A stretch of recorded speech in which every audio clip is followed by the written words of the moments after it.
Request करूंगा, आप 14 तारीख को सुबह उठ करके आप जाइए और मजलिस इत्तेहादुल मुस्लिमीन के हाथ में वोट करिए। बहुत बहुत शुक्रिया। अब आपके सामने जनाब बैरिस्टर असदुद्दीन ओवैसी साहब खिताब फरमाएंगे।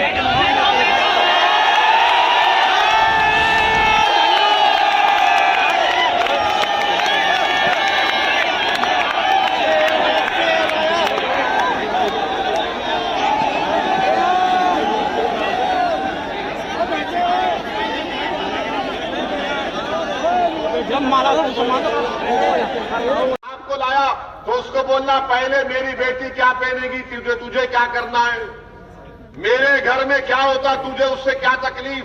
और तीसरा कहना, सुप्रीम कोर्ट का जजमेंट है, पुट्टू स्वामी, क्या नाम है, पुट्टू स्वामी जजमेंट ने सुप्रीम कोर्ट ने कहा कि कोई क्या खाता है, क्या पहनता है, किसी को भी अख्तियार नहीं है कि वो उसको मजबूर करे। समझे ना, ताली नहीं मारना, याद रखो। और सुप्रीम कोर्ट ने क्या कहा कि प्राइवेसी यानी चॉइस ऑफ फंडामेंटल राइट है, बुनियादी राइट है, आप मुझे नहीं रोक सकते। और इंशाअल्लाह ताला मुझे यकीन है कि अदलिया इंसाफ करेगी और हम अपनी बेटियों को इंशाअल्लाह ताला, अगर वो ये फैसला करती है कि अब्बा अम्मी मैं हिजाब पहनूंगी, तो अब्बा अम्मी पहने बोलेंगे बेटा पहन, तुझे कौन रोकता है, हम देखेंगे इंशाअल्लाह। हिजाब निकाब पहनेंगे, कॉलेज को जाएंगे, डॉक्टर भी बनेंगे, कलेक्टर भी बनेंगे, एसडीएम भी बनेंगे, बिजनेसमैन भी बनेंगे। और एक दिन याद रखना तुम कांड की जनता, शायद मैं जिंदा नहीं रहूंगा, तुम देखना एक दिन इस देश की प्रधानमंत्री एक बच्ची हिजाब पहन के प्रधानमंत्री बनेगी। जब असदुद्दीन ओवैसी टोपी पहनकर पार्लियामेंट में जाकर बीजेपी के 300 एमपियों के सामने खड़े होकर आपके इंसाफ की बात कर सकता है, तो हिजाब और निकाब पहना कौन सा गुनाह हो गया। और मेरे अजीज दोस्तों और बुजुर्गों, हिम्मत और हौसले को बुलंद रखिए, डरने और घबराने की जरूरत नहीं है। अगर कभी डर होता है तो उस लड़की मुस्कान ने क्या कहा, बीबीसी को इंटरव्यू दिया, बीबीसी को इंटरव्यू देके उस इंटरव्यू में बीबीसी के लोगों ने पूछा कि मुस्कान तुमने नारा क्यों लगाया, तो उस बच्ची ने क्या जवाब दिया, मेरे रोंगटे खड़े हो गए, मुझे हौसला मिला उस बच्ची की बहादुरी से। मैं सलाम करता हूं उसके मां बाप को, मैं बात किया उस बच्ची के वालिद से, उनकी उस बच्ची से ही बात किया। उस बच्ची ने बीबीसी के इंटरव्यू में कहा कि मैं जब डर जाती हूं तो मैं अल्लाह अकबर कहती हूं।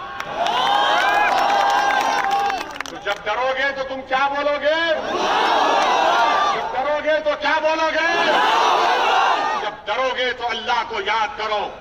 ना तुमको ओवैसी से डरना है, ना प्रधानमंत्री से डरना है, ना मुख्यमंत्री से डरना है, ना अखिलेश से डरना है, किसी से नहीं डरना है सिवाय जमीन और आसमान के खालिक से। जब आप ये फैसला कर लेंगे तो सपा के लोगों की रात की नींद हराम हो जाएगी। वो बोलेंगे ये कौन सी अफीम खिला के गया ओवैसी, यही तो सही नशा है, ये नशा है। अगर तुम इस नशे में आ जाओगे तो तुम आंखें बंद करके वोट नहीं दोगे, तुम होश और हवास में रहकर अपनी हिस्सेदारी की लड़ाई के लिए वोट दोगे। ये लड़ाई हिस्सेदारी की है, क्या आप हमारा साथ देंगे? मैं आपसे वादा कर रहा हूं, ये चुनाव, बल्कि जब तक अल्लाह जिंदा रखेगा मुझे, चाहे मुझ पर गोलियां चले, चाकू चले, बम गिरे, कुछ भी हो जाओ, मैं लड़ता रहूंगा आपके लिए इंशाअल्लाह। और अगर मैं मर भी गया इस राह में, तुमको रब्बे करीम का वास्ता, जहां पर मैं काम छोड़ूंगा तुम उसको लेकर आगे बढ़ना इंशाअल्लाह। ये चीज हम, ये मिजाज पैदा करना चाहते हैं। अरे जब समाजवादी में अखिलेश नेता है तो बताओ तुम्हारा नेता कौन है?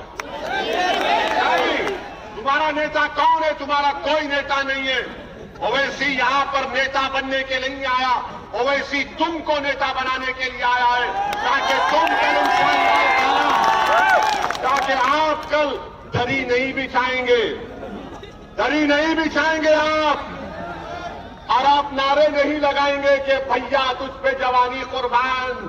अरे कितनी जवानी कुर्बान, दादा ने जवानी कुर्बान, बाबा ने कुर्बान, अब आप जवानी मत कुर्बान करो। ओवैसी तुम अपनी जवानी, अपनी उम्र तुम पर कुर्बान करेगा। तुम हिस्सेदारी के लाइन में साथ दो, आप साथ देंगे ना इंशाअल्लाह। भगवान के निशान पर बटन दबाएंगे ना इंशाअल्लाह। और हमारे इस भड़काऊ भाषण को फैलाएंगे आप, फेसबुक पर फैलाइए, व्हाट्सएप पर फैलाइए, इंस्टाग्राम पर फैलाइए, दोस्तों में फैलाइए और दुश्मनों में भी फैला दो, ताकि उनको मालूम हो जाए कि अब जवानी कोई कुर्बान नहीं करेंगे। अब हिस्सेदारी की लड़ाई में रईस मलिक को पतंग के निशान पर बटन दबाकर कामयाब करेंगे। आपका बेहद शुक्रिया, अल्लाह आपको सलामत रखे। आप इतनी देर इंतजार किए, मैं आपसे माफी चाहता हूं। इंशाअल्लाह जिंदगी बाकी रही, मैं दोबारा कांड को आऊंगा और दिल भर के आपके सामने अपनी बात को रखूंगा।